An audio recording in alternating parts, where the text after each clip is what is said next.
those of you who want to go deeper, here we are. Another video. I'm back. Yeah, more information and learning. Woo! Yeah, so we have Dr. Jake McNair here. He's the functional medicine doctor working with us to give some specific guidance. So I'm going to leave it to him to talk a little bit more about our gut, our brain, and neuroplasticity.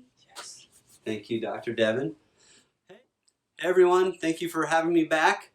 Today we're going to talk about habits, and one of the number one things that we got to use to form habits is our brain.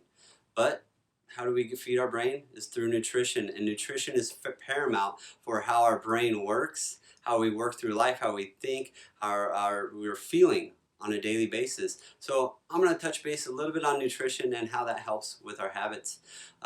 We have this beautiful second brain right here in your gut. It's the gut microbiome. It has a bidirectional pathway from the brain to the gut and back, right? And so we have to know that we're feeding that properly.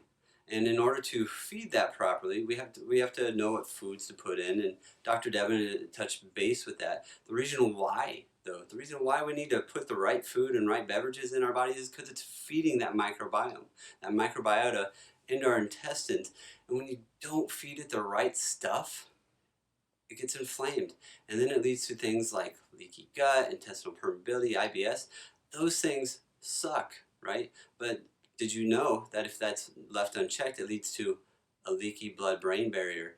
Then we get another whole host of issues like anxiety, depression, mental fog, brain fog, right? You just forget things.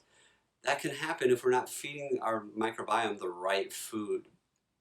Now, that bidirectional pathway I talked about, the way I like to think of it is our brain. Our brain is the police chief. It controls a bunch of precincts all over the body to help control the body, sending hormones or neurotransmitter here so we know what the body's doing. Well, guess what? That second brain, it should be the primary brain, in my opinion.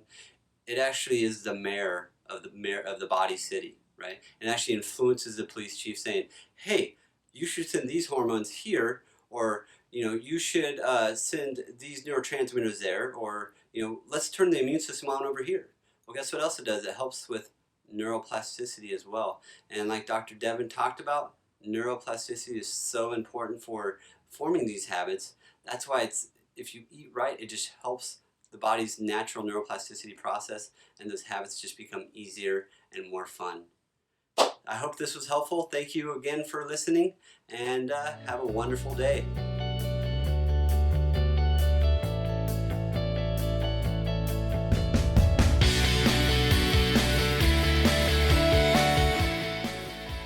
Sure. Okay. Like this is a blooper reel. Okay? I'm totally recording See?